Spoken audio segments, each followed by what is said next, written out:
Chapter 1. The Call That Borrowed My Mouth. The siren didn't wail, it exhaled, like the city had learned to whisper emergencies so the neighbors wouldn't update their group chat. The display said emergency services, with the bureaucratic calm of a calendar reminder. When I answered, a woman pronounced my full name the way a museum docent says, "Don't touch." She asked if my voice belonged to my body and whether my body was where it promised to be. "It is," I said, looking down at my bare knees and the crease of fitted sheet leaves when you slept but not rested. Beside me, Jonah pushed up onto an elbow, hair sprung loose, face arranged into that careful usefulness he's good at, palms up, eyebrows knit, the universal posture for what happened and can I fix it?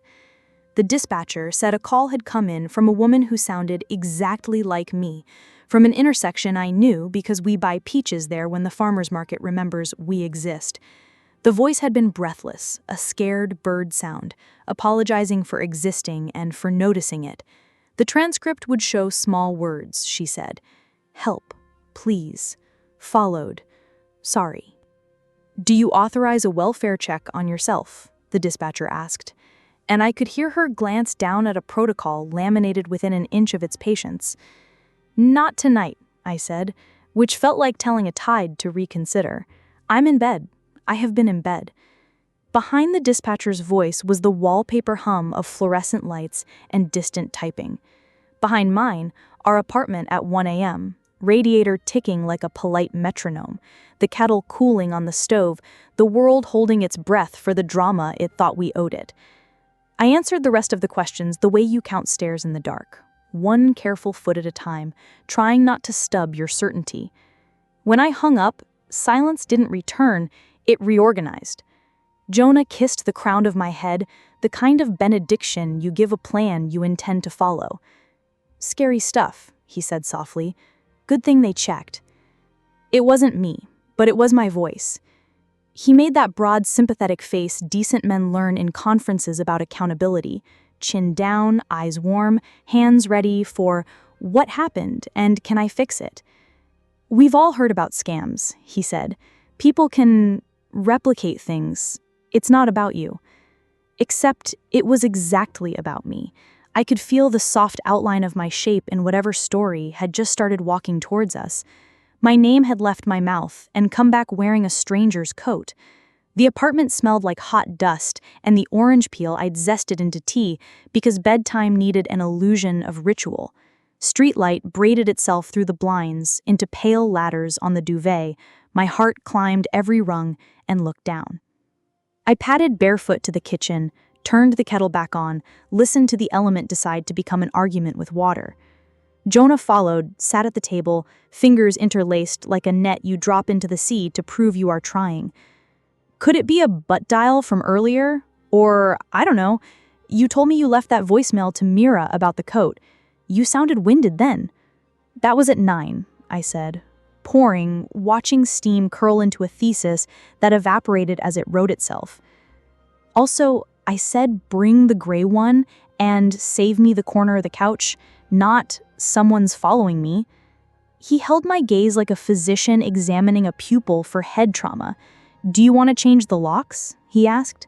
I can call someone."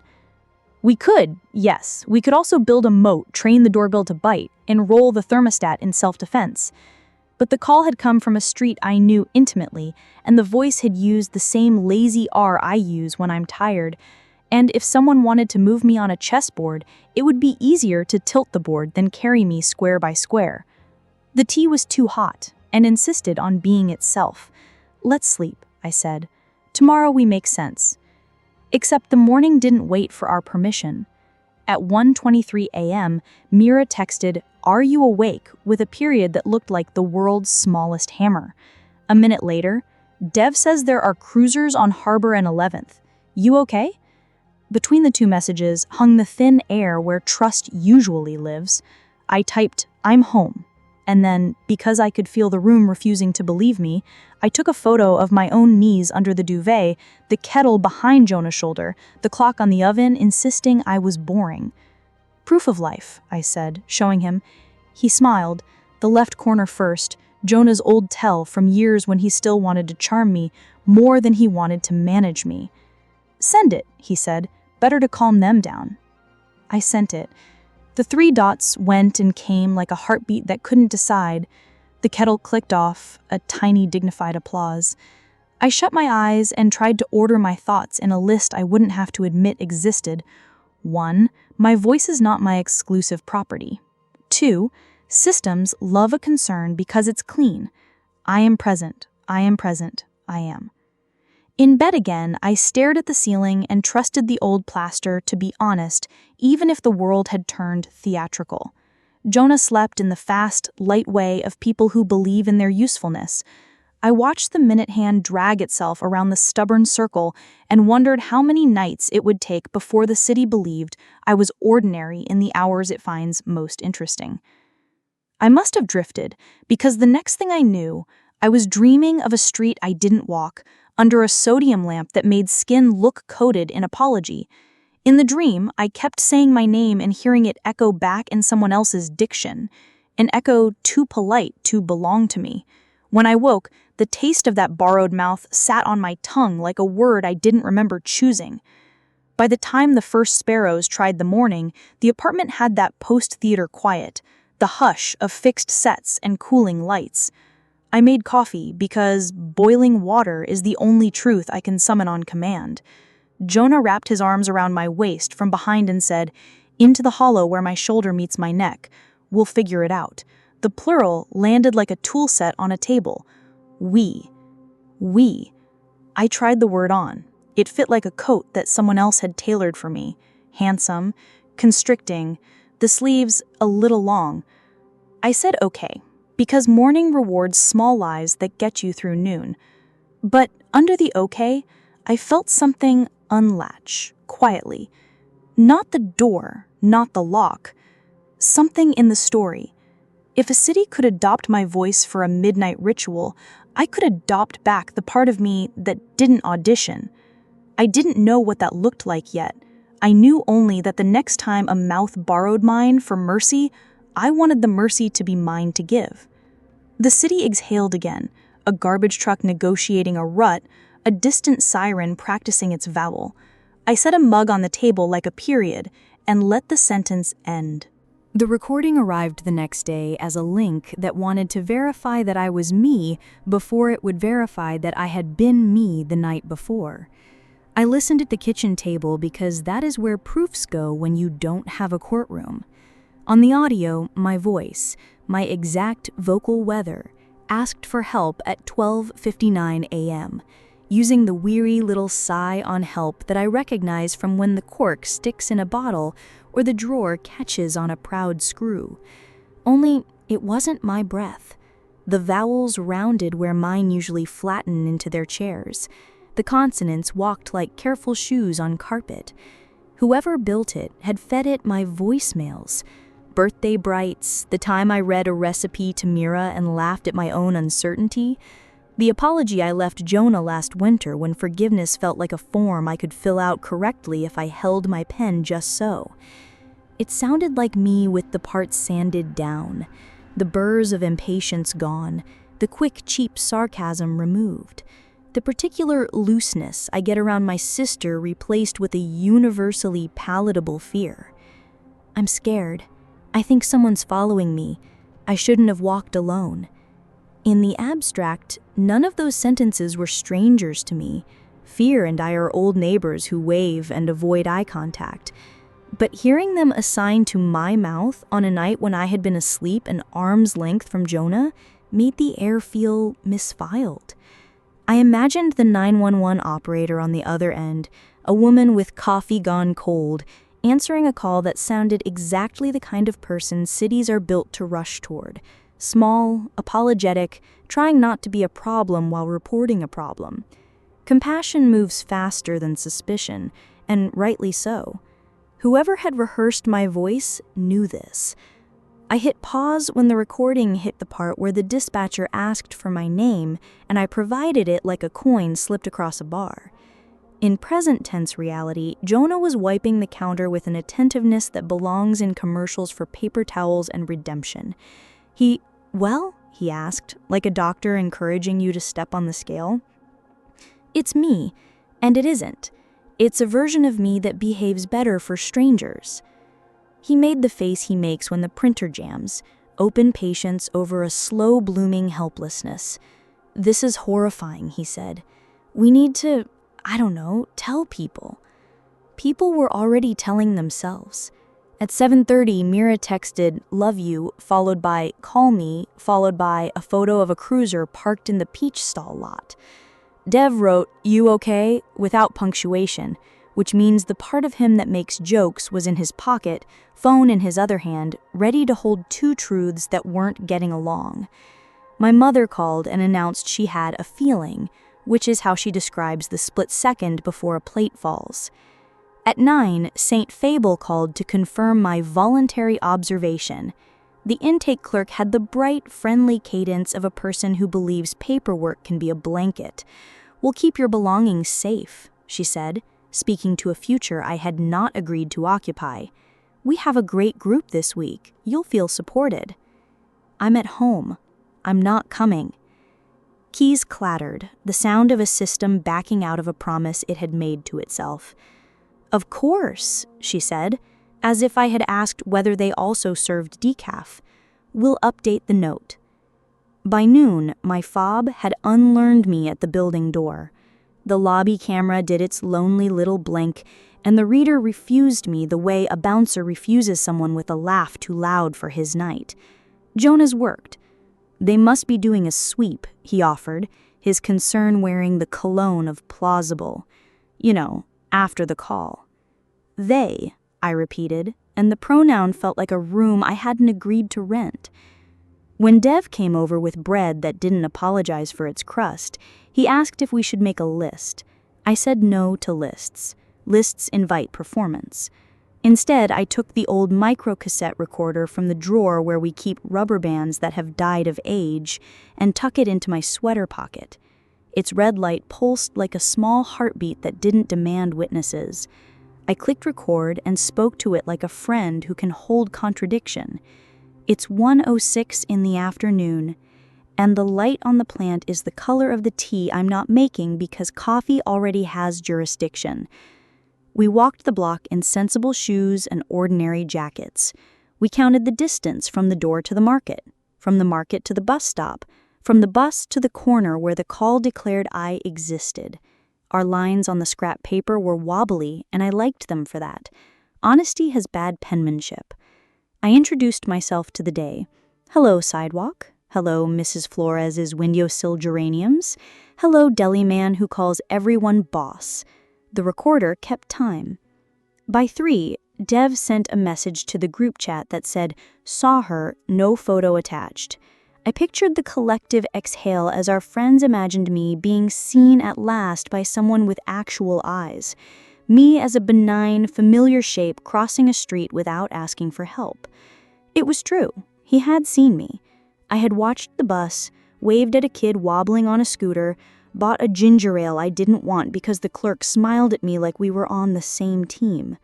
Compassion as costume, this idea arrived then in my sternum, in a place where I store unripe grief. Whoever was borrowing my mouth had dressed it in pity because pity never has to show ID. It can get into any party if it cries in the right key. The city loves pity. Pity is how we forgive our urge to watch. That night, Jonah suggested a drive to clear our heads, the way you take an anxious dog around the block so it stops ruining the carpet. He held me keys loosely like a man who would accept no as an answer and file it as a data point rather than a defeat. I said no. He shrugged with his eyebrows. "Okay, we can read, watch something. You pick." We picked nothing and listened to the building breathe. Radiators speak in declarative sentences. Pipes argue. Somewhere, Mrs. Flores coughed like a violin. At 10, the hospital called again to confirm a correction. At 11, Dev texted a photo of a woman in a raincoat I don't own, leaving town with my shoulders. I stared at the pixels until they confessed to being pixels. At midnight, the recorder said 12:00 in a voice that still belonged to me. I clicked stop and felt for the first time since the siren sighed into my night a piece of ground that didn't wobble. "Do you want me to call them back?" Jonah asked from the doorway, meaning the hospital, the police, the city, whoever else would pick up.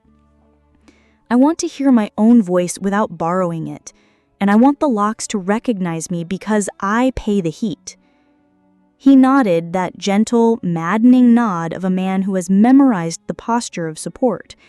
He said, "We'll fix it." The plural lay on the table between us, tidy, useful, imprecise. I set the recorder beside my glass and told it good night, the way you tuck in a child you intend to trust. Outside, a bus inhaled, and the block rearranged itself without needing my name. Chapter 3: The Room That Manufactured Tenderness. Pity has a set designer, and I met her on a Tuesday. The address Dev forwarded had a number that meant nothing to me, in a hallway that smelled like toner, mint tea, and other people's determination. Inside the door, a soft blanket in a color approved by committees, a stack of pamphlets about recognizing signs in loved ones, tissues everywhere like a belief in plural grief. On the nightstand sat a phone with a cracked corner and a case identical to mine, only cleaner, as if it had never been asked to apologize for anything. On a chair near the window was a raincoat, the precise humidity of the one from Dev's photo. On the wall, stock photographs of people hugging near water, the kind of pictures that ask for donations and get them because no one wants to be the person who doesn't. I sat on the bed where some other me had been rehearsed, knees together, shoulders forward, the posture of someone trying to fit herself into a smaller kindness. The room had all the right ingredients, which meant it needed almost no truth to generate belief. You could film a confession here that would raise $100 per minute and a jury's eyebrows in unison. You could print receipts here, hotel invoices, time-stamped ride shares, the compassionate paper trail of a city doing its best. I noticed the details meant for me. A bottle of my shampoo on the bathroom sink, the scent a real enough echo to make me angry at my own nose. A paperback by an author I dog-ear so much it should be a misdemeanor. A scarf that could have been mine if you forgive the cheap wool's ambition. Someone had researched me with the care of a grant proposal. Jonah stood in the doorway as if he'd wandered into a stage during tech rehearsal, palms lifted to show he carried nothing, including blame. "Is this a shelter?" he asked, almost reverent. "It's a prop room," I said. "A tenderness factory." He winced at the word factory, the way people who believe in their decency flinch when you point out that even benevolence likes a conveyor belt. "Maybe whoever set this up just wanted you safe," he offered. "By telling the world I wasn't?" I asked. The room didn't answer. Rooms know when they've been cast. They keep their marks. There was a desk with a laminated card listing crisis lines and resources in a font that never got enough sleep. In the top drawer, between a box of chamomile and a notepad embossed with an unfamiliar logo, sat a binder labeled Client Materials. The tabs read Intake, Observations, Follow-up, Outcomes. The polite grammar of people who know paperwork is how compassion proves it tried. A single sheet was tucked under Intake with my legal name printed so cleanly it looked like it had been washed, then pressed between 2 pages of someone else's story. "It's got your," Jonah began, and cut himself off, the way you do when the end of a sentence might make you complicit. "Of course it has my," I said. I didn't touch the page, as if not giving fingerprints would keep me out of this. "It has my voice, too, or the version of it that remembers how to cry on cue." He moved closer, hip to the dresser, polishing the wood with the sleeve of his sweater the way anxious hands try to make themselves useful. "Do you want to call someone? A lawyer? I want to know what this room produces when I'm not here, and who collects it." He looked at me for a long moment, and I could feel him inventorying me. Not the way lovers do, eager and tender, but the way a good administrator checks forms for consistency. Jonah believes in systems the way some people believe in saints, as if devotion can be cashed out for absolution. Last winter, when I borrowed a night that didn't belong to me at the watershed, he forgave me by filing me into a better category. Recovered, honest now, amenable to structure. I mistook the paperwork for grace because he stamped it with a kiss. "Let's go," he said, and the consonants came out too clean. "This is creepy." We left. Outside, the air had the metallic taste of rain preparing to pretend to be snow. I could feel the city doing math with my silhouette. A woman in a raincoat had left town in my shoulders, and a room had printed proof she'd been tender first. People forgive departures easier when they can imagine we cared before we went. Whoever built this knew forgiveness likes props. On the walk home, I wanted to tell Jonah that mercy can be a mask that fits too well, that sometimes the kindest-looking tool on the table is a pry bar. I wanted to ask whether he believed me because he trusted me, or because believing me made him the kind of man who likes who he is in a mirror. Instead, I asked whether he wanted soup, because domesticity is the cheapest bribe. He said yes, and I watched him choose the can labeled hearty, like a person auditioning for competence. We ate at the little table we bought when our budget still thought rent was a phase. He told me about a spreadsheet at work that had tried to die in a way only he could reverse. I laughed because he's funny when he wants to be, and because laughter might make the spoon remember what it's for. Between bites, my phone buzzed on the counter and I let it. When it stopped, I clicked the microcassette record and told the tape what heat sounded like when soup asked for it. Around 9, Mira called and didn't say hello. "I hate that coat," she said. "The one in the photo, I hate what it's trying to be." "I know," I said. The line carried her breathing and mine, and a static that could have been a storm or the universe trying out percussion. "Do you want me to come over?" she asked. "I want you to stay where you are and believe me from there." "I can do that," she said, "because my sister is the stubborn kind of love." After we hung up, Jonah put his hand over mine. "We can move," he said, "if this place doesn't feel like it's keeping you." "It's not a place problem," I said. "It's a vocabulary problem." He blinked and waited, which is his best trait and his worst. Someone dressed my voice as a virtue and sent it places I wasn't so the city would mother me hard enough to forget to ask where I'd gone. He swallowed. Adam's apple bobbing once, a buoy between two waves. "You don't think I don't think," I said, and let the kettle answer with a sigh. That night I dreamed a room with 2 doors that were the same door. One had help painted on it in a font that trusted itself. The other had exit. I woke with my face wet and couldn't tell if I cried for pity or freedom. When the radiator ticked at 17, I said my name aloud and listened to hear if it came back with its original engine. It did, quietly, like a cat choosing my lap, because I hadn't begged. Chapter 4. Detective Park collects clocks.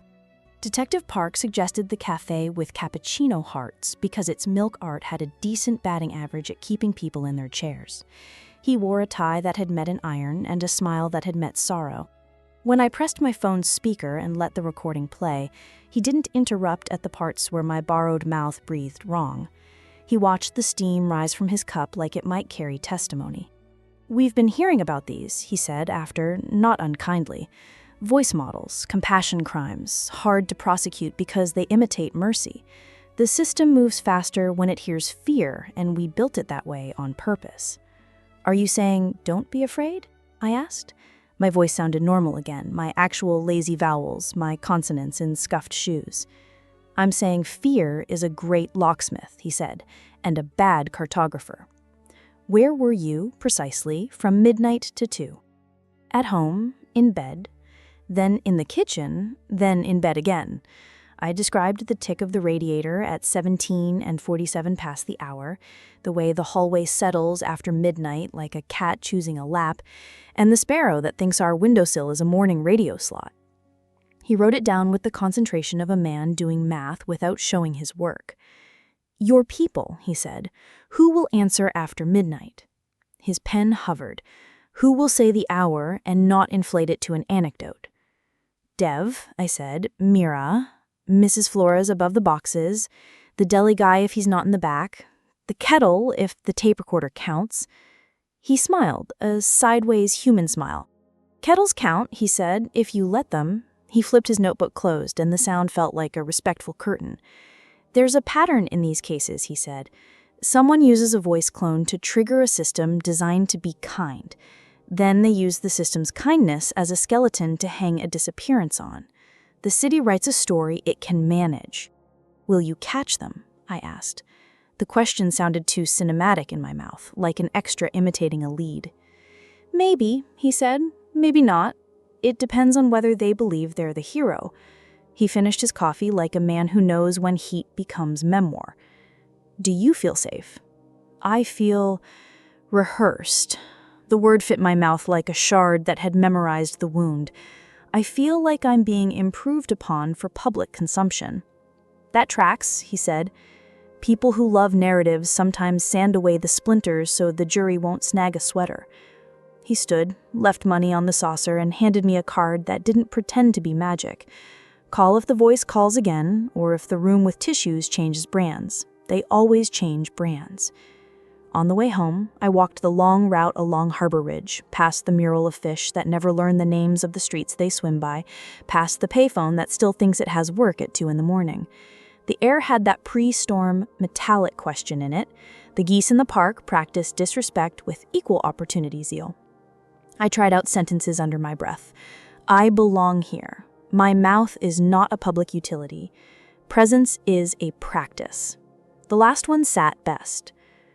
At the corner of 11th and Peach, a woman in a hooded raincoat paused at the crosswalk and adjusted nothing. From a distance, she had my posture, my habit of scanning for dogs before I step, my reluctance to occupy space the size I am. I wanted to cross and say my name into the space between us and see which of us it chose. Instead, I turned and looked at the bakery window, at the loaves lined like biographies, and thought about how yeast and time conspire for our good without asking us to applaud. Back home, Jonah had organized the countertop into 3 little shrines: keys, mail, hope. He looked up with that bright competence he wears like cologne. "Any luck?" he asked, as if detectives were vending machines, insert recording, receive justice.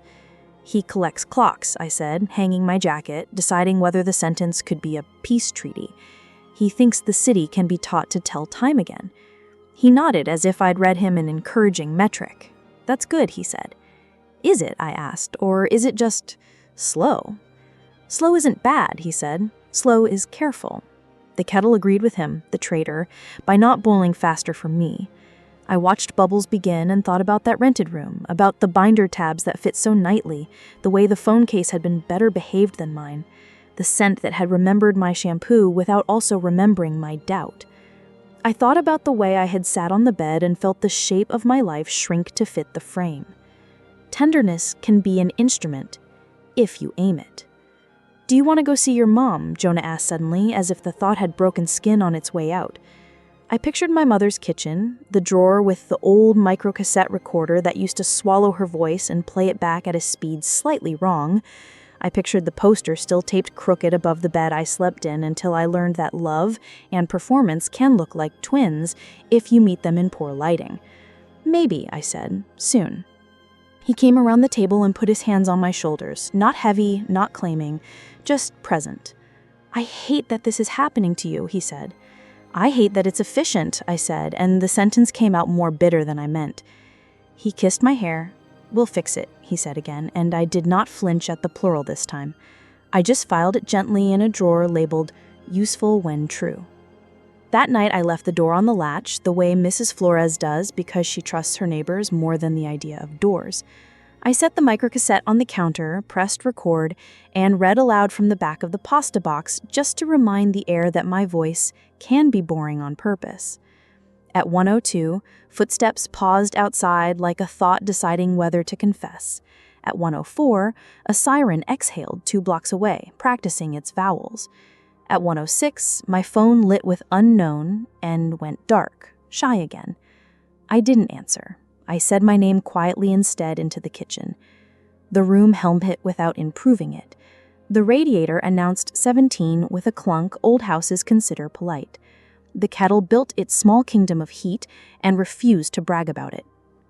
For a minute, maybe, 2, I believed the unremarkable had a spine strong enough to carry me to morning.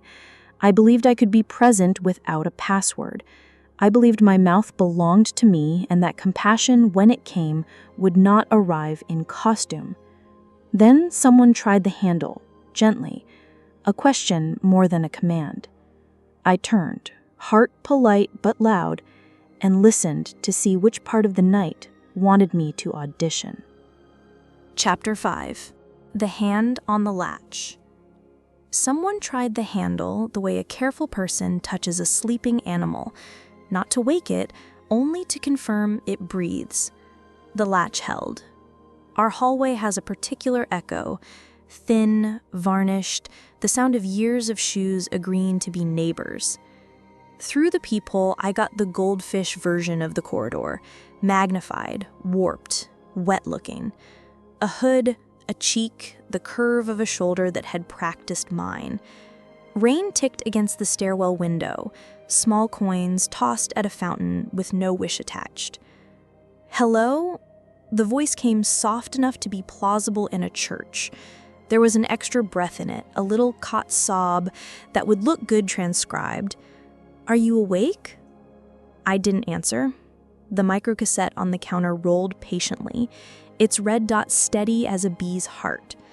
At 17, the radiator made its old man cough. At 19, a door opened above and Mrs. Flores' slippers spoke to the floor. She doesn't sleep through storms. She waters geraniums at 2 a.m. because leaves don't gossip. Behind the hooded woman, lower, farther, the stairwell received weight and gave it back. 1 step, pause, 2, the rhythm of someone texting while moving. The hairs on my arms made tiny, earnest salutes. The voice at my door tried again, gentler. It's okay, she said, as if comfort were a key. I'm with Outreach. Outreach. A word that wears clean shoes. It smelled like the toner mint room from Tuesday, that careful chamber where pity is assembled and polished. The syllables drifted under the door like steam that had read a memo. I put my hand on the wood and felt the faintest vibration. A fingertip, the pad of a thumb. She was learning the door the way a blindfolded contestant learns an object. My phone hummed on the counter and then disciplined itself into silence. Unknown. Again. The number changed each time the city tried on a new false face. I pictured the dispatcher's workstation, a headset resting like a crown on someone's hair, a laminated flowchart glowing slightly under fluorescent light. If X, then say Y. If Y, then send Z. The voice at my door performed my flinch for me. You called for help, she said, and there it was. The sentence that unlocks almost everything in a world built to be decent. I didn't, I said to the air, not to her, to the cabinets, to the old plaster with its hairline cracks, like history that refuses to be spackled smooth, to the kettle, which would not take sides, but would always show up when it promised. I picked up the microcassette, walked it to the door, and pressed its ear to the wood the way a child listens to seashells and calls it the ocean. The hooded woman shifted. I saw a flash of the coat from Dev's photo, slick, resigned, the practical color of patience. A hand lifted to the peephole level, palm out, a gentle, surrendering shape. Behind her, 2 steps down, a man cleared his throat in the universal key of about to enter a scene. The angle was wrong for the peephole to hide his face, but his posture wrote a sentence I'd read before. Someone who has committed to being helpful, even if he had to arrange the emergency for his help to have somewhere to live. Jonah's shoulders have a way of showing up before he does. I felt that geometry now. "Ma'am," the woman leaned closer. "You're safe. We can walk together. We can sit in the van. We can just talk." Her vowels were rounded like mine are when I want a stranger to know I won't spill. She was very good. I imagined her watching my old voicemails the way actors watch archival footage, studying the breath, the places where laughter lands, the polite exits. I wondered what she has been paid to be, and what she calls herself when the mirror refuses to answer. From upstairs, the faint clack of metal on porcelain, Mrs. Flores setting down a spoon. Then the whisper of her window as it opened. She keeps it oiled because she believes in preparedness. She refuses to be foiled by squeaks. Air shifted. The hall acquired the slightest coolness, as if a rumor had cracked a window at a party. I turned the deadbolt, latch still set, just enough to speak without giving the night my nameplate. "You're at the wrong door," I said, and made my voice uninteresting on purpose. No one called. The woman's relief sounded practiced too. Breath in, laugh out, shoulders audible through rain. "I'm so sorry," she said, and the apology fit her mouth like a borrowed gown that happened to be her size. But she didn't go. She waited for the beat where a person might change her mind, open wider, request a witness for feelings that tend to get misshelved. Behind her, the stairwell had the creep of someone leaning without committing weight to the step. A phone screen makes a candy ghost square in the dark. I saw the glow lick the banister. "You're standing still," I said through the door. To nobody and everybody. Silence blinked at me. 1 full second, then 2. Then the woman stepped back into the peephole's fisheye and let me see the middle of her face. No makeup, lashes damp, earnest as a poster. She said, "We're trained not to leave until we're sure. If you could just confirm your name." Names are passports and possessions and mouthfuls of debt. My grandmother used to say you can give your name to a person, but never to a paper you didn't ask to read. I said, "No." Evenly, not in defiance, but in housekeeping. "You've been kind. We're done."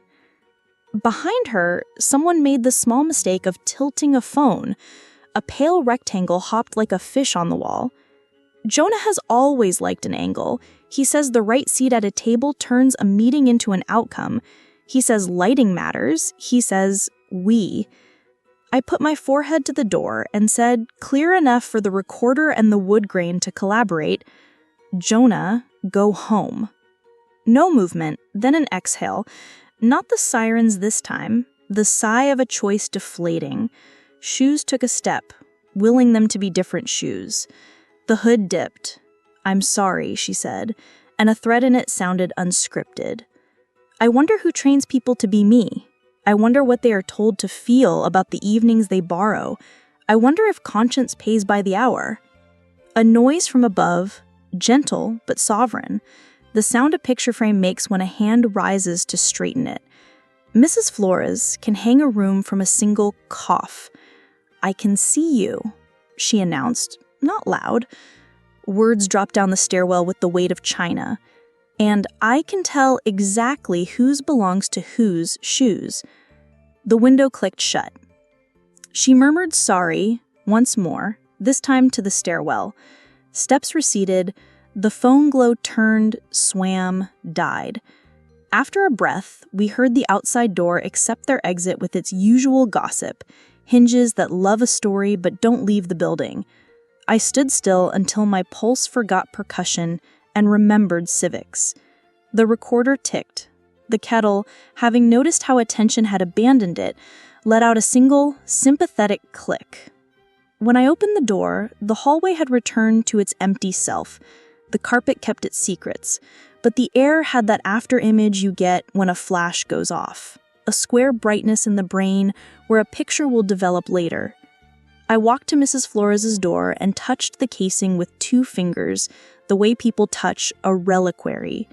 She opened before I could knock. She always knows when gratitude arrives. "Tea," she said, as if it were a diagnosis and a cure. Behind her, the apartment was the size of a reasonable life, 2 plants thriving, 1 chair disciplined into comfort, a calendar with saints who look like women who run kitchens. She added, "He's got a good suit, the kind men buy when they want the world to mistake a plan for character." I told her about the recorder, about Park, about the room that manufactures tenderness with such accuracy you forgive it for being assembly. She listened like it was her job and handed me sugar I didn't ask for. "Tomorrow," she said, "you let the detective borrow my window. We'll collect clocks." "Do you want me to?" I started, and she raised a hand. "You," she said, and there was love in the reprimand, "will sleep with the door latched and your name where you left it. And in the morning you will call your mother and let her say oatmeal. It will make the day less hungry." In my kitchen again, I rewound the tape with my thumbnail until it squeaked. A small, stubborn sound, analog, particular. When I hit play, my house spoke. Kettle breathe, radiator cough.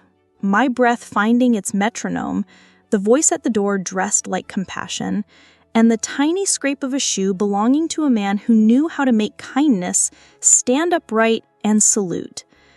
The recorder had caught the moment I said his name. It had caught silence deciding not to lie. I labeled the cassette with a pencil stub, 102 to 111, latch. Not for court, for oxygen. For when the morning insists I was somewhere else becoming a better story. I set it on the windowsill to cool. Outside, Harbor Ridge rearranged its damp into fog. And I let the day drape itself over my shoulders like a towel someone who loves me had warmed. Chapter 6. Committee Without a Name. By breakfast, the group thread had promoted itself from concern to governance. Screenshots multiplied like gremlins. Someone posted a grainy still of a woman in a hood standing at a door that, if he wanted, could be mine. Someone else overlaid a map and a clock face, as if geometry could swear an oath. "We're here for you," one message declared, then pinned itself like law. I could hear the tone even through the silence.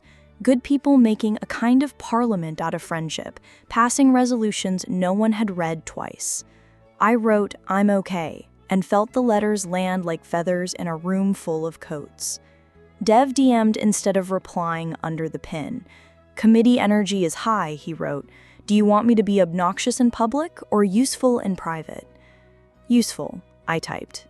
"Can you ask Park if he likes windows? Mrs. Flores is lending hers." "Tonight?" A dot. A pause. An image of the detective's card with a thumb and a caption. "He collects clocks, remember? He says yes. He says bring no performance and 1 kettle." At 11, I called my mother and let her say oatmeal. She said it 3 times in 3 different accents of comfort. Russian grandmother, Midwest aunt, herself at 25 when I was a question mark with knees. I ate it slowly as if the spoon could teach me the difference between fullness and evidence. "I have a plan," I said into the phone after the bowl had decided on past tense. "Good," she said. "Plans like you better when you feed them." Jonah watched me from the other side of the table with the quiet, controlled attention of someone calibrating a scale. "What's on the agenda?" he asked, light, the kind of light that pretends it doesn't have a wattage. "Talking to Park again, listening to a window." "The police," he said, and his mouth did a complicated thing with the L and the I, like he was rolling lozenges he'd never enjoyed. "You think that's going to help?" "I think showing up where I actually am will help," I said, and because I have been taught by 1,000 conversations how to keep men feeling invited to decency, I added, "You can be there if you want." He smiled, and on another day I would have called it sweet. He said, "If it's helpful," and the word helpful arrived with an entourage, practical, proactive, poised. He likes to be the person the problem bends around. At 2, Rin texted a picture of the sky no one asked for, the kind of blue that forgets November. "For when today pretends it's worse than it is," she wrote. I put my phone face down and watched light crawl across our walls like a humble thief. The tape from last night sat on the sill, cool now, label facing out like a name tag at a conference you don't want to attend. I took the microcassette recorder to Mrs. Flores with a piece of lemon cake because reciprocity is how people stay neighbors. She opened before I could knock. "Window," she said and stepped aside. The room smelled like onions and holy cards. Detective Park stood near the radiator in shirt sleeves, as if armor were for later. He had placed his notebook on her little table like an altar, square, practical, ready to accept donations. "Evening," he said. "We'll keep it quiet. The idea is to watch the story try to stage itself. It usually repeats the beats it thinks worked." "Compassion costume," I said. He nodded. "Yes, welfare tracks like a chorus, and then a small plausible crisis that asks you to step into the hall. We won't ask you to step anywhere." "Do you need tea for him?" Mrs. Flores asked. "A good detective never refuses leaves in hot water." "I'll never be that good," Park said, and let her pour. We rehearsed our lack of rehearsal. My role was simple: do nothing. Be where I am. Let the city try to parent me from a clipboard and see which hand held the pen. Park's role: collect clocks without looking like a man who thinks clocks make him God. Mrs. Flores's: be the general a story doesn't expect. An older Latina woman with slippers and a saint on the refrigerator who can make an entire floor coordinate with a single accurate cough. At dusk, Jonah carried a grocery bag to our door like a peace offering. He had bought the right mint, the right bread, a candle that smelled like arguments pretending to be forests. "Should I make pasta?" he asked, already reaching for the pot, the exhale of a gas flame practicing the first sentence of the evening. "Not yet," I said. "Let's see if dinner belongs to us." He looked at me like I told a joke he didn't have the password for. "You know I'm trying," he said softly, and there are few sentences more disarming than that one. It invites you to co-sign the effort so that later you are jointly liable for the results. "I know," I said. And I did. I also knew that trying and arranging play the same chords on different instruments. The building settled into its night postures. The elevator sighed at 07 the way it always does when the mailman stops remembering the weight of bills. The trash chute thumped 2 floors down at 2-3 because Mr. Alvarez believes in routines. The hallway light flirted with flicker at 4-1 like it was practicing an Edwardian feint. I put the microcassette recorder on our counter and let it hum. Park lifted a palm from behind Mrs. Flores's curtain, an ecclesiastical little blessing, and then turned invisible, like a good thought. I could see in the glass of our framed postcard from Coney Island the faint outline of his shoulder and the square of his notebook. The saint magnet on her fridge regarded us all with the patience particular to women who have witnessed men rearrange furniture and call it justice. At 12:47, a patrol car nosed down harbor with its siren sleeping, lights practicing wakefulness. At 12:58, my phone lit with unknown and did not insist. Even fraud was tired. At 01, soft feet on stairs. At 03, a gentle knock. Not the rhythm of panic, the rhythm of policy. Jonah's posture changed by micrometers. You learn this when you live with someone long enough that furniture recognizes you by your ankles. His spine acquired an intention. He set the pasta box down softly, as if the noodles could bruise. The knock came again. A warm little tide. "Outreach," the woman said, and my chest performed the old choreography. Breath, brace, reading the polite refusal that keeps you feeling like a person while you say no. "Wrong door," I said, my mouth lined with cotton to make the syllables quiet. "No call." Her voice remembered the smile from last night. "We just want to make sure you're safe." Mrs. Flores coughed once. A pebble dropped into a precise pond. In our picture frame, Park's outline went still in a way that meant he'd stopped the movie in his head and started the note-taking. Behind the woman, a second presence held gravity differently. You learn the weights of people the way you learn the heft of pans. Some carry themselves with borrowed momentum, some create it. I felt the second kind now. A phone's rectangle brightened and dimmed, an anxious firefly. "Babe," the woman whispered, almost impossibly soft. "Not yet." Babe tilts a room. It turned the hallway into a shared project and put me, helpfully, into the project center. Jonah shifted again, barely, an actor finding his light. I didn't open. I let the deadbolt feel like a backbone. The tape rolled. The kettle declined to intrude. We waded through 2 knocks and a sentence about resources and a sentence about comfort. And then, because stories hate dead air, the stairwell received new weight, heavier boots, the shut-down humility of a person who has seen courtrooms and chosen not to find himself there again. 2 floors above, Mrs. Flores's other window opened with the courtesy of oiled hinges. A neighbor from 3B, who lifts weights and opinions, cleared his throat. "Park," someone murmured, and the name altered the temperature. The woman said, "Oh," so quietly I almost loved her for it. Not the O of caught, but the O of relief when a job's weight leaves your hands.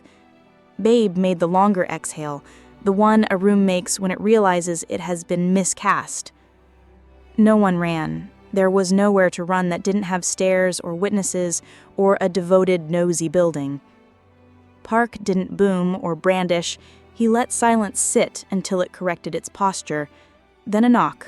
Not on my door, but adjacent. The courteous rap of a man asking to borrow a minute. "Evening," he said to the hall as if it were a person. "Let's use our indoor voices." He took them downstairs, with their soft shoes and their cardboard box of pamphlets and the coat that wasn't mine. The building listened. The elevator did not offer itself. The stairs demanded penance. In our kitchen, Jonah rubbed his thumb over the corner of the pasta box, working the cardboard into a curl. He smiled at me, slow and tan. "See," he said, "it's getting handled." Handled, a word that likes to be petted. I looked at his thumb, at the neat crescent it had made in Barilla blue, and felt in my sternum the smallest, truest click, like a latch returning to its habitat. Not triumph, not vindication, only presence, coming home, without ringing the bell. "Pasta," I said, and turned on the flame. The kettle approved. The tape reporter hummed to itself, satisfied. Across the hall, Mrs. Flores shut her window, and the Saint Magnet accepted, without irony, the job of blessing boiling water. Chapter 7. Deposition of Kindness. At 3 a.m, the building smelled like boiled dust and sleep. Detective Park borrowed the lobby like a courtroom that had misplaced its flags. He didn't posture, he asked names in the register and receipt tone of a pharmacist. Simple, careful, no one gets accused by accident. The woman in the hood had a first name that sounded like a bird and a last name that sounded like a street. Kayla Mercer. She had 2 jobs, 3 if you count the one where she lifts other people's sadness and puts it somewhere soft. The coat was hers, the script was not. "I do outreach," she said, standing small against the mural of fish that never learn the names of the streets they swim by. Sometimes for the nonprofit, sometimes for the contractor they hire when the calendar overflows. A coordinator texted me tonight, said a woman might be in distress, said she had asked for help before but then got scared. Park wrote without looking like he was taking anything away. His pen made a sound like a tiny zipper closing. "And the coordinator?" he asked. "Same number every time?" Kayla shook her head. Water lifted off her hood and returned to the world the proper way. "Different numbers, same grammar, very careful." She glanced at me, then away. "If I knew it was a setup, I wouldn't have come. I hate scaring people on the way to saving them." "You didn't scare me," I said, which was not precisely true, but was true enough for a person whose breath had learned to keep time again. "Your mouth makes a shape like a shrug that couldn't find its shoulders," she said. "You have a distinct way of saying sorry. Someone taught it to me." The stairwell air had changed, and we all pretended not to notice. Park pivoted his attention the gentle way a pastor turns toward the next pew. Jonas stood with his hands visible, a man auditioning for cooperative. He wore the good suit, the one he says fits like a plan when a day refuses to. He had no right to look handsome, and he did. Handsome is not a defense. "How did you meet Ms. Mercer?" Park asked, all linen and teaspoons. "I didn't," Jonah said. "I saw her in the hall." He placed his palms higher, a man surrendering to an idea of himself. "I've been concerned. There were calls, I reported what I heard." Park glanced at me as if to check whether the floor still held. I nodded, for myself, not for Jonah. Concern isn't illegal, but when concern turns into scheduling, we start to collect clocks. "Scheduling?" Jonah repeated, mild surprise with a ribbon on it. "I called when she needed help." He could make need sound like a category and help sound like a credential. Kayla looked from him to me to Park, then back to me. "He didn't hire me," she said, and I believed her. "But somebody did, in a way that keeps you from noticing who wrote the check." She held out a card with a logo that promised tenderness by appointment. Park took it with 2 fingers and slid it into his notebook like an egg you don't want to crack yet. Mrs. Flores descended 2 steps, slippered and sovereign, and looked at everyone with the benevolence of a small god who has watched people practice decency with mixed results. "I have tea that understands emergencies," she announced, which is to say she had a kettle and cups and the authority to pour without asking who deserved it. She led us into her apartment as if the hallway had been a trial and she was capable of acquittals. At her table, the sugar dish had its own gravity. Kayla wrapped her hands around the mug like an apology that finally found a place to sit. "You sound like someone I would want on my caseload," she said, sheepish and sincere, a candle refusing to be a spotlight. "We're trained to hear the edges of loneliness. Whoever coached those calls used edges I've heard before. Mothers, night shift nurses, girls who don't like to make trouble." I thought of my old voicemails, the birthday brights, the recipe read to Mira, that winter apology to Jonah where I cried at the wrong commas. He practiced my absence until it looked real, and the pronoun was a choice I made with my mouth on purpose. Jonah's jaw set, a hinge refusing a new door. "This is getting theatrical," he said lightly, a man asking a waitress to correct the lighting, please. "We all want the same thing, right? Safety." Park stirred his tea exactly once. "Safety for whom?" he asked. He said it like a man who has spent years picking locks and has learned to ask whether the person behind the door wants him inside.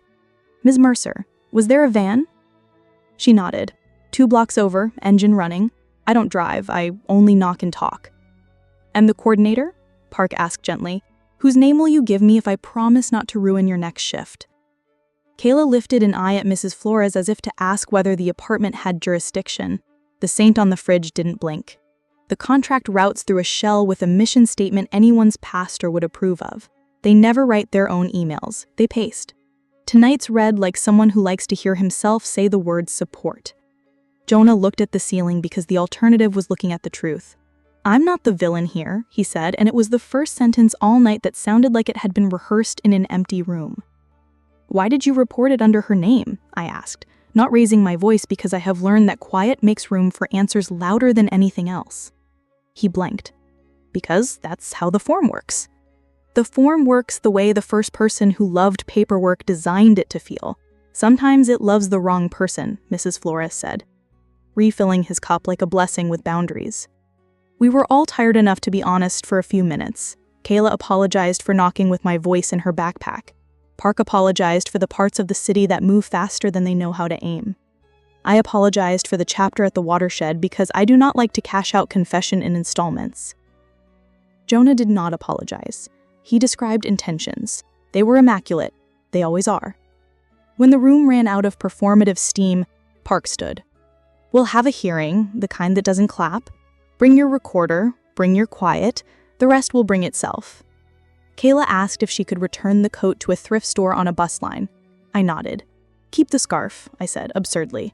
"It looks like it wants a better job." She laughed in spite of herself, then quickly covered the sound, like someone who has learned not to enjoy the wrong part of a story. "I'm sorry," she said to me again at the door, and this time sorry wore work boots. In the hallway, Jonah touched my elbow, not claiming, not asking, oppressive skin that remembered we had once been young on cheap furniture. "We'll fix it," he said, in a voice that had said that to printers, to friends, to me. The plural tried to be kind and forgot to be precise. I stepped back until the plaster of my wall said hello to my scalpula blades. "You can't fix what you built to break cleanly. not with apologies dressed in policy. His face performed disappointment beautifully. Park let him keep it. We said goodnight to the detective and to the woman whose job is to be there when need gets polite, and to the building that had done an honest day's listening. Back in my kitchen, I rewound the tape with my thumbnail until I could hear the click that means you have traveled all the way back to when the night still had choices. Chapter 8. The Hearing That Refused Applause. They give hearings carpet, so grief can walk barefoot without noticing. The room held tissues like confetti that had studied modesty. The clock had lost interest in minutes and preferred to encourage hours. 3 chairs faced 3 chairs, as if a mirror had been taught to judge. On a side table, water sweated into paper cups with the enthusiasm of a chorus tasked with singing rain.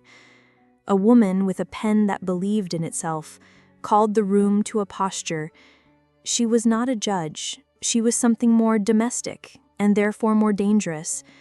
A chair with jurisdiction. Detective Park sat to my left, his notebook open to a page that looked like an aerial photograph of sentences. Mrs. Flores sat behind me like a back brace. Kayla took a seat in a corner where fluorescent mercy comes to charge between shifts. Jonah arrived in the good suit with a lawyer whose tie communicated competence in a dialect that sounds like cotton. "This is non-adversarial," the chair began, which is an adversarial word arguing with itself. "We're here to clarify facts, to ensure safety, to correct records that might have mislearned." I spoke first because the tape recorder had taught me that narrating is my only reliable weapon. I described the siren that exhaled, the call that wore my voice like a costume, the van that waited 2 blocks down to be kind at scale, the room where tenderness gets manufactured with laminated tabs. I kept my verbs small. I let my breath be boring. I said Jonah's name only when a pronoun would have been cowardice. "Thank you," the chair said when my mouth finally ran out of chronology. "Do you feel safe?" "I feel present," I said. "Safety is a verb with more bureaucracy than I can carry. Presence I can do by hand." Park laid a photograph of the hallway on the table, a still frame from Mrs. Flores's window of record, my door closed, Kayla's hood, Jonah's shoulder manifested in shadow. He said very little, which is his superpower. He wrote the time down, not because clocks are magic, but because the city keeps forgetting how they work. Kayla cleared her throat. She used no law words and less self-defense. She said, "I knock on doors for a living. Most nights I am correct to knock. This was not one of those nights. I'm sorry for my part in making a person feel like a plot point." The chair nodded twice, like someone encouraged by an investment that may yet pay out. Then Jonah's lawyer stood and ironed the air with his palm. "My client," he began, "has been operating under an abundance of caution in a situation that would make any reasonable partner proactive. He did not arrange vans or rooms. He reported concerns. The systems, bless their imperfections, did the rest." There are moments when language behaves itself so attractively you almost forget to notice the trick. Jonah stared at his hands with immaculate remorse. He had spent a lifetime perfecting the expression of a man who wishes he'd done better in a hypothetical that conveniently erases facts. "Mr. Morrow," the chair said, using my last name as if I had entrusted it to him for temporary safekeeping, "did you submit any forms in Miss V's name?" He opened his mouth and closed it again, which told the truth more loudly than anything he said after. I followed prompts," he said. "I believed I was helping the system notice what it might miss. The first call, look, I didn't make it. Afterward, I tried to put rails up." "Rails," Park repeated mildly, as if tasting the word for splinters. The lawyer attempted to redirect us to the night at the watershed. I refused to rehearse it for him. "We don't need a prequel," I said. "We're standing in the present tense." "Context," he said. Compulsion, I said back, and even the clock glanced at me. The chair breathed, wrote, breathed again. We're going to correct the hospital file. We're going to reinstate building access. We're going to retire the outreach contract that routed to a shell with a mission statement made of cotton candy. We are not, and here she looked at Jonah with a kindness sharper than a gavel, going to confuse concern with custody. Mr. Morrow, if your partner is home, she is home. The city does not require proof of life from a person who answers her own door. Jonah swallowed something that didn't want to be swallowed. I wanted to keep her safe, he said to the table, because there is courage and there is theater, and sometimes men confuse which room they're in. From what? I asked softly. From leaving, he said. So quiet, only the part of the carpet that trained for this heard him. The lawyer flinched. The chair did not. That's not a crime we police here, she said. That's a sorrow for someone else's office. We filed out the way people leave weddings that tried to be divorces, slowly, checking pockets, counting rings. In the hall, Kayla hovered like a raincoat, folded over her arm like an apology that had been laundered. I can give you the coordinator's other numbers, she said to Park. They change, but the punctuation repeats itself. Punctuation, he murmured, delighted the way gardeners get when a seed sneaks up on them. Of course. Jonah waited by the elevator with the dignity of a man who wants to be thanked for not making this worse. We should talk, he said. We just did, I answered, and walked the stairs because I trusted them to be honest, one riser at a time. On the street, rain remembered how to pretend to be snow. Dev texted a single word, well? I sent him a photo of my fob opening the building with unceremonious green. He sent back a celebratory sticker of a possum refusing to die. I laughed in a way that didn't owe anybody proof. At home, the kettle welcomes me with the patience reserved for late trains and friends who can't read maps.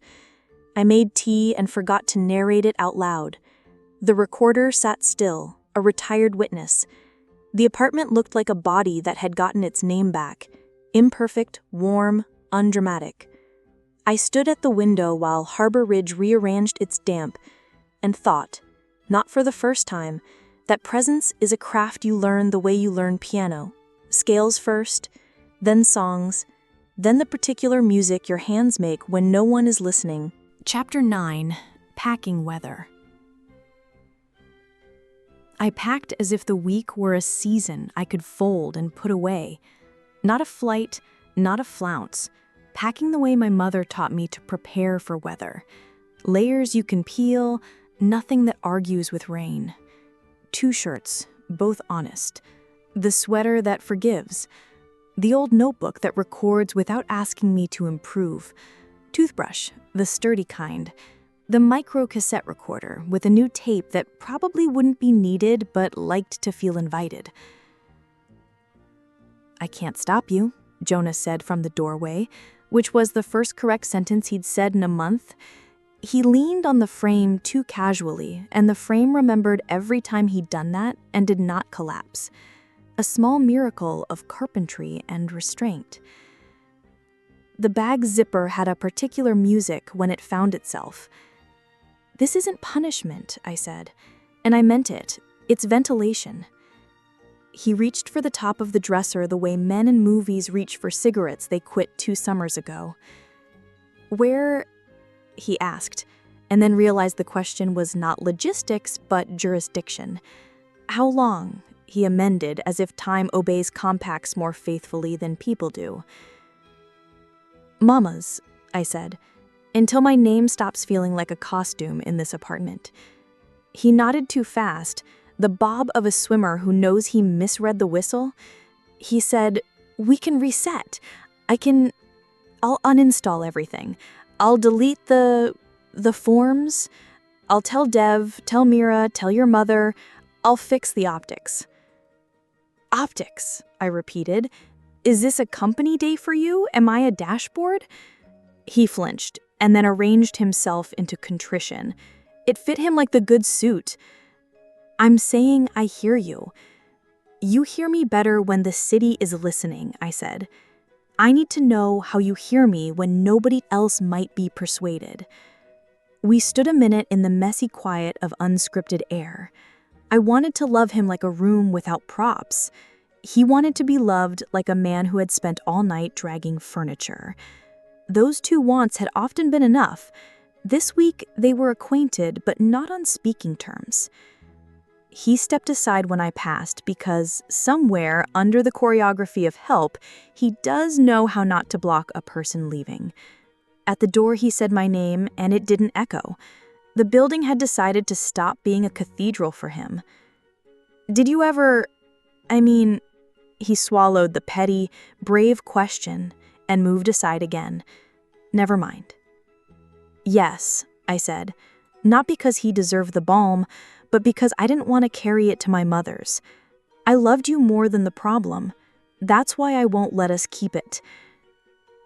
On the way to Mama's, Harbor Ridge performed its version of tenderness, the bus driver pretending not to see two kids dart across against the light. Mrs. Flores' window cracked just enough to hear the world apologize. The corner store clerk putting an extra lime in the bag without commentary because some people know when citrus will have work to do. In my mother's kitchen, the kettle had a different accent. The chair I've known since knees barely bent remembered me without needing an explanation. Mama asked if I wanted oatmeal, and I said yes, both for the ritual and the carbs. "It's good," she said into the steam, "to let a house rest from your name for a few nights. Sometimes walls get tired of holding the echo." "I thought walls liked that kind of thing," I said, and she made the face she makes when I've grown clever at the exact wrong moment. "They like truth more," she said. "Echo is lazy. Truth cleans." I slept under the poster of the band whose album taught me to leave parties without apology. The bed had the ethics of plywood, plain, honest, better when you put your weight all the way down. In the morning, I walked to the market with a list of dull things and let dullness be beautiful. I did not narrate to the recorder. I let my thoughts experience the weather. Dev met me at the curb with coffee and a promise. He said, "I'm to be loud on command, quiet otherwise. Consider me a volume knob you actually control." I said, "Try being a dimmer switch. I want to see, not be seen." He grinned. Then he grew serious the way people do when their jokes feel suddenly precious and fragile. "Are you done?" he asked, meaning Jonah, but also meaning the version of my life that liked to be applauded. "I'm done with auditioning," I said. "We'll see what else finishes itself." I visited Kayla at her daytime job, the legitimate one, the nonprofit whose office plants get watered and whose fluorescent lights are less cruel than average. She cut her nails short because hands are tools and her work requires competence more than display. We sat in a small room designed for big feelings. Soundproofing that failed politely, a clock that had the gall to be accurate. She said, "I'm quitting the contract work. They don't like questions." I said, "I like your questions. They sound like someone who names what she sees, not just what she's paid to." She winced. I saw how relieved he was when the van idled, like he'd finally turned a feeling into a plan. I've dated men like that. They're always trying to put rails on rivers. I thought of Jonah's careful competence, the way he loves a process because it forgives him for believing in it. Rivers flood, rails rust. At dusk, I returned to Mama's and cooked the kind of soup that has nothing to prove. I texted Park a photo of the pot not as evidence but as weather report. Normal sky with clouds, occasional steam. He sent back a picture of his cat failing to fit in a box and a line saying, "Hearings record corrected. Case may be nothing, calls stopped. Take the win that doesn't clap." I laughed into my empty kitchen and let the room be bored with me. Before bed, Jonah sent a paragraph. It read like a man arranging furniture and calling it grace. I let it sit unread until morning. I'm learning to stop giving emergencies a seat when the room is already full of other truths that show up on time and pay their share of the rent. Chapter 10. After, with the sound turned down. After isn't a destination. It's an apartment that stops auditioning to be a museum. The first morning I woke and didn't check my phone first, the light came in like a guest with good manners. No demands, no choreography. Mama's kettle hissed a quiet amen. I poured and didn't announce the pour. Silence, used well, can house a person without turning them into an exhibit. The city didn't call. The hospital updated its file in a font that had slept more than I had. The building door accepted my fob without commentary, a small green blink that felt like a handshake with no speech. The outreach shell dissolved the way bubbles do. Bright, brief, instructive. Compassion returned to being a thing humans do on sidewalks instead of a contract line item. I walked Harbor Ridge the way you walk a dog who forgave you for yesterday. The mural fish still didn't learn street names. The payphone still believed in miracles. A boy on a bicycle chose wobbly, and then, bravely, chose less so. I emailed work a note that was not a story. People wrote back in the language of spreadsheets and snacks, and I thanked the dull world for reasserting its borders. In the afternoon, I met Park in the cafe with the heart-shaped foam because I owed him a small gratitude and a pastry. He refused the pastry and accepted the gratitude like a person who knows how to eat what matters. The coordinator, he said, tearing the croissant anyway, was a man who thinks punctuation is a personality. We'll likely never get a charge to stick. We adjusted what we could. The rest is wind. Do you believe, I asked, that the city can learn not to be flattered by its own kindness? He smiled at the cat photo on his phone, not at me. Cities learn what their people practice. Practice being boring and merciful at the same time. It confuses the predators. Outside, the geese at the park held their raucous committee meeting and reached no conclusions anyone could endorse. I took a bench and watched a young couple try to teach their dog the difference between sit and stay. Sit is easy. You make yourself small and the world applauds. Stay is a discipline you learn in the muscles. Jonah texted again, a shorter message with fewer polished corners. It contained no plans and a single apology that didn't audition for sainthood. I told him I was sleeping at my mother's and would talk when speaking felt like maintenance, not theater. He said okay. No exclamation points, no rails. I don't know if he will learn the trick of being a person without rehearsals. It isn't mine to grade. Mira came over with a bag of pomegranates because she believes in fruits that make a mess while being beautiful. We sat at the table and stained our fingers crimson and talked about nothing in the old familial dialect, gossiping about people we miss and don't miss, the price of eggs, the superiority of certain winter socks. She said, "You sound like you again." And I believed her, because sisters are clocks with voices. That night I dreamt no van, no coat, no corridor that wants me to audition for my own rescue. I dreamt a kitchen that is ordinary, and an apartment that remembers me without paperwork. I dreamt a window that opens because hinges have learned their job, and a hallway that is only a hallway, not a theater with poor acoustics. Morning, oatmeal, the civil kind. A text from Kayla, got a union meeting, thank you for the nudge, and I sent back a thumbs up, as if I were a person whose thumbs had always known what to approve. Noon, Deb's joke about possums again, which somehow improves with repetition. A message from Park, case file closed, your name remains yours. Evening, Mama asking whether I wanted the poster back, and me saying no, because walls prefer to make their own choices about what to remember. The recorder sits on my windowsill like a retired lifeguard who still knows CPR. I don't carry it now. I own the hour with my mouth directly. When I meet myself at the kettle, I say, "Good morning," softly enough that only the steam answers. When I walk down harbor, the door reads my fob, and no camera narrates my joints. When I pass the outreach office, I imagine Kayla telling a room of tired women that mercy is best practiced by people who can bear to be bored. If the phone rings at 1:04 again, I know what I will do.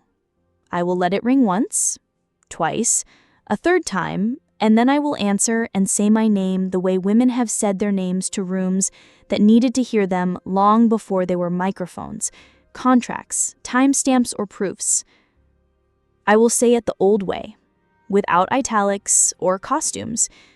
I will let the syllables land like groceries on a counter, like a child's backpack on the floor, like a key in a dish, the ordinary music of lives that decided to be present, that stayed, that did not confuse performance with love. On the way to sleep, the radiator's honest clunk marks the quarter hour. The neighborhood carries its soft catalog of harm and help toward morning. The walls do not echo because they are tired of that trick. They hold, instead, and I hold back. Somewhere inside the city, a van idles, then stalls, then is turned off by someone who went home. Somewhere, a man with bright punctuation notices his calendar has blanked where my name used to be. Somewhere, a woman in a raincoat walks with her own voice for company and does not knock. And here, in this room with a kettle that behaves, and a window that opens, and a table that has learned my elbows, I practice the only craft that mattered after all the recordings, hearings, coats, and windows. I practice being where I am, with the sound turned down until the room remembers me without help.